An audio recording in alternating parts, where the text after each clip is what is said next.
Hi everyone. Yes, I'm in yellow. Okay, just kidding.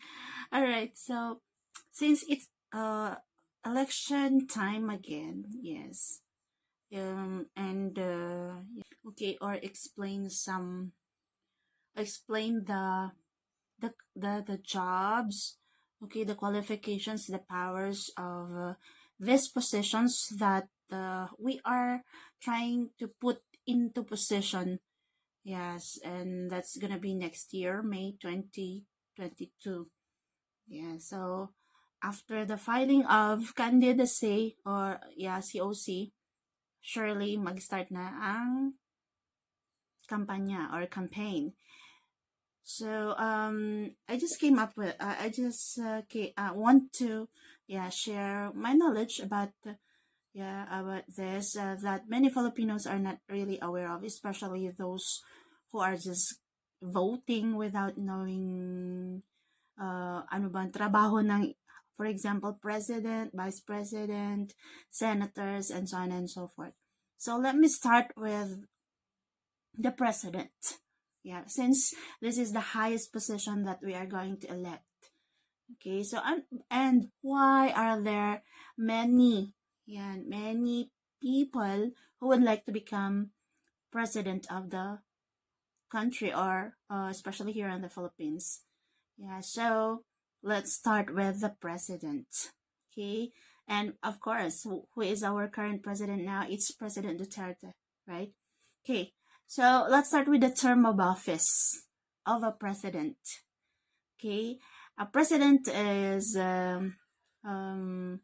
6 years. Okay, should stay in the office for 6 years, starting at noon of June 30, immediately following election day. Okay, so for example, ang botohan natin is May. Yan, magte-take off na siya June 30. Yan, June 30 ng year na yun. So, for example, next year, after the election, before June 30, dapat kung sino, may declare na ang official winners ng mga positions na inelect natin. So, June 30, it's their oath-taking na. Okay? So, dun na mag-start ang kanyang work as President of the Philippines. And according sa law, not eligible for re-election. So, that means isang term lang siya. Ang isang term ng President is composed of 6 years. 6 years lang and hindi na pwedeng mag-re-elect.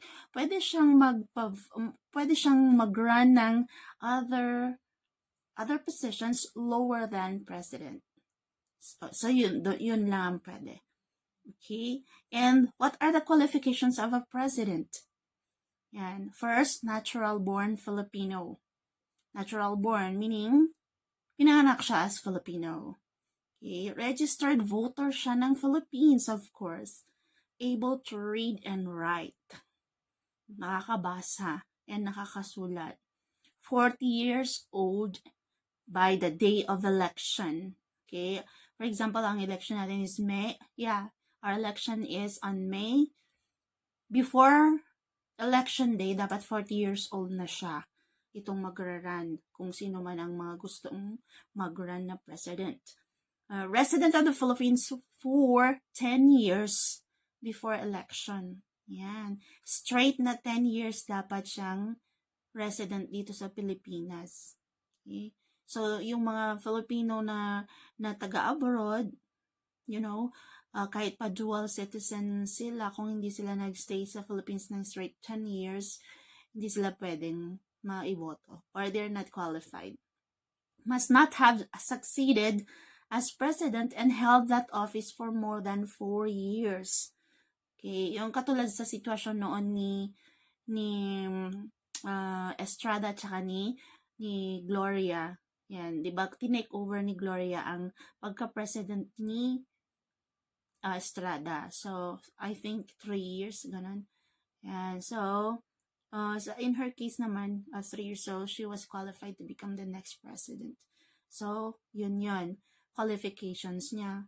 That's why there are many who are aspiring or who are trying to file their candidacy as president kasi napaka-easy lang ng qualifications, right? Walang sinasabi doon na pinag-aralan mo or something. It says, natural born Filipino, registered voter ka, check. Able to read and write, check. So even if hindi ka na-graduate ng grade 6 or elementary, basta you are able to read and write, so check ka na doon. 40 years old, okay. Resident of the Philippines for 10 years. And then kung hindi ka naman nag-president before, then you are qualified. All right. So those are the qualifications. And then how about the powers and responsibilities of a president? All right. These are the powers and responsibilities. Create issuances, executive orders, administrative orders, proclamations, memorandum orders, memorandum circulars, and general or special orders. Okay, usually ito yung mga ginagawa niya. Yung mga for example, mga important dates and orders like that, yan, nakikita natin sa mga papel na lumalabas. Halimbawa, may executive order ang president, or may administrative order, or may proclamations, or may MCMO, okay? Yun, yung mga ginagawa niya. Appoint heads of executive departments, ambassadors, military officials, rank colonel or naval captain and above, members of the Judicial and Bar Council, member of the Supreme Court and lower courts, and chairperson of the Constitutional Commission, Civil Service Commission, Commission on Elections, Commission on Audit. Okay, yun yung mga ina-appoint niya.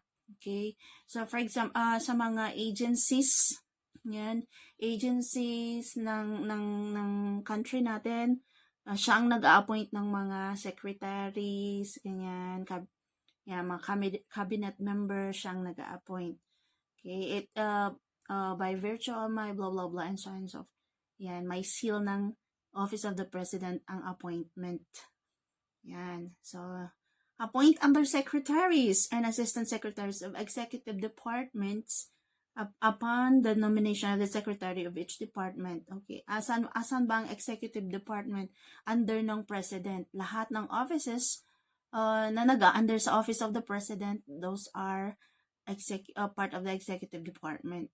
Okay, appoint directors and assistant directors of bureaus, regional and assistant regional directors, department service chiefs, or any equivalent positions as stated in the Constitution and Administrative Code of 1987. Yan, nasa Constitution, 1987 Constitution siya. Makikita natin yun. Yan, so directors, sabi niya, sa mga agencies natin, sa mga regional 1, region 2, how many regions do we have? Okay, so sa lahat ng regions, yan, siya ang nag-a-appoint ng mga regional directors. Ganyan. So, kung mag-change ang president, mag-change din most probably ang mga regional directors, assistant directors, chiefs, and so on and so forth. Yan. Yan ang power niya. Okay? And of course, head the National Security Council. Siya ang magiging head ng Security Council ng Philippines. Supervise all local governments. Of course, he is the President of the Philippines. So, supervise niya lahat ng LGUs ng Philippines. Ano ang LGUs? Yun yung mga cities and municipalities. Okay? And then, act as Commander-in-Chief of the Armed Forces of the Philippines. Yan. Siya ang pinakamataas. So, ang order niya ang masusunod. Okay? He is the Chief. Commander-in-Chief. Okay? Suspend the privilege of the writ of habeas corpus, but only to persons charged with rebellion or directly connected with invasion. Ano ba ang habeas corpus? Yan. Itatakal natin yan next time. We are not into law naman, but of course, we have knowledge naman because we read laws. Okay? And then, next one is place the whole or part of the Philippines under martial law upon the approval of Congress. Okay, of course, hindi lang siya magde-declare ng martial law kung walang approval ang Congress. Just like what happened during the time of Marcos. Hindi naman siya magde-declare ng martial law without their approval. Okay? Grant reprieves, issue pardons, or remit fines or features after judgment has been passed. Ayan. So, sa mga na nagkaroon ng decision na, like for example, guilty, ganyan-ganyan, may mga kaso at nag-guilty sila, his job as the president is to give pardon or issue pardons. Okay? Or, yeah, i-forfeit niya yung judgment ng isang judge. Okay? He has the power to do that. Okay? Grant amnesties with the concurrence of a majority of all the members of the Congress. Okay? Amnesty. Yan. Please look for the meaning of amnesty. Contract or guarantee foreign loans on behalf of the country with the approval of the Monetary Board, of course. Kaya siya pumupunta sa iba't ibang countries. Okay, kasi nakikipag-contract siya. And for the foreign loans, syempre we don't own so much money, so sometimes nagkaka-deficit tayo sa funds. That's why kailangan nating humiram sa ibang country. Okay, certify the necessity of the enactment of legislative bill to meet a public calamity or emergency. Approve or veto all bills passed by the Congress. Yan, yung mga laws and mga batas na ginagawa sa Congress. Yan, pag naipasa na sa Senate, tapos sa deliberate na sila, tapos pinasa na sa Office of the President, he has the power to approve or veto. Approve, that, of course, when you say approve yan, magiging assign na niya, okay? Veto means not to approve, okay? Submit a budget of expenditures and sources of financing to Congress as a basis for the general appropriations bill. Yan, sa mga budget na ng pondo-pondo na, okay? What else? Deport or decide the non-immigrant status of foreigners in the Philippines. Yan, may power siya dyan. Okay, direct the Solicitor General or Solgen to acquire properties from deceased persons who have left no will and do not have any legal heirs. Yan, siyang nag-uutos sa Solgen. Direct the Solgen or Solicitor General to recover all ill-gotten wealth of public officials or employees. Yan, yun ang trabaho kasi ng Solgen. So, hindi gagawin ng Solgen yun without the direction of the President. Yan. Yan. So, yun po ang about sa president na i-elect natin. Okay? But of course, we have to do our own research kung sino po ang gusto nyong iboto. Ayan. Huwag tayong magre-rely kung ano yung nakikita lang natin sa media. Kung gusto mong iboto ang isang tao dahil binayaran ka or something, you still have to follow your heart. Kung ano yung gusto mo, kung ano yung nafe-feel mo na magiging good leader siya sa country natin, siya ang iboto mo. Huwag kang magpapa-apekto sa kung anong naririnig mo sa media or kung ano yung mga history na hindi ka naman well knowledgeable about it.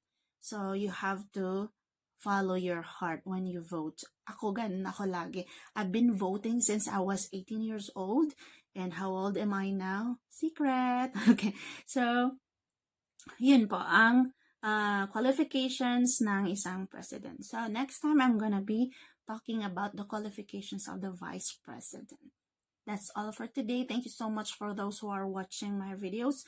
And if this is your first time, don't forget to subscribe. Of course, click the notification bell icon below so that you'll get updated with all my videos. Don't forget also to like and share. So, thank you so much. Have a wonderful day. And that's all for today. Bye-bye for now.